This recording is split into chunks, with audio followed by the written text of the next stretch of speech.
about this briefly before. But why is it that when unbelievers, they want to experience God, they want to experience the truth, we as the corporate church cannot prove God, because all we have to give them is jumping, shouting, and God will be with you, God bless you.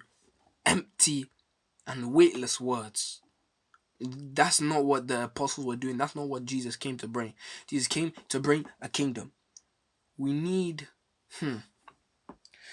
let me put it like this. If I were to even a lot of the ministers that we see in this day, from day to day, they don't actually experience Jesus. They do not experience Jesus. They come and they talk about a bunch of different things, but they themselves, they do not understand what it means to have entered the kingdom. Let's say I'm preaching right now. If I was to pass the microphone around to a whole church, how many of us will be able to confidently say their encounter with Jesus and talk about the Lord that has made their lives so beautiful, that has touched their heart, that has turned them around? How has their life drastically changed? How has their life been conformed to the image of Christ?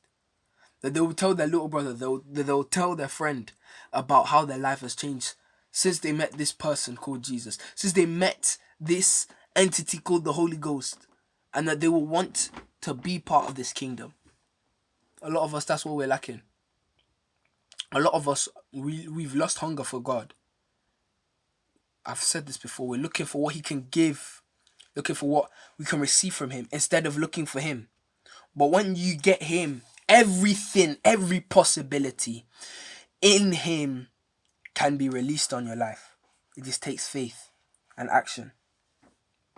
Honestly speaking, as a body, an infection has come in us and it's spreading. It's spreading, and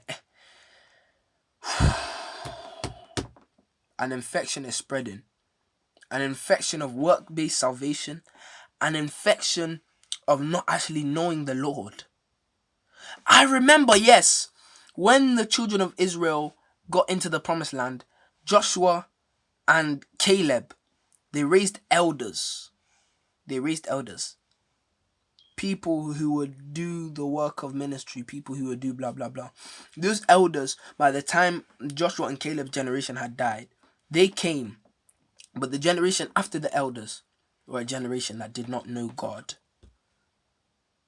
A generation that did not know God. What is happening now is that we have an older generation that are slowly, unfortunately, going to be with the Lord. They are dying. And we have a generation that know God, but cannot communicate it down to the younger generation. And we see this, that Gen Z is going further and further from the Lord. I see revival, but the revival will die quickly if we do not stay tuned to these things. If each and every one of us do not experience Jesus, this revival will be waste. Our lives will be used for generations to say, this is not how to live the Christian life. We don't want that.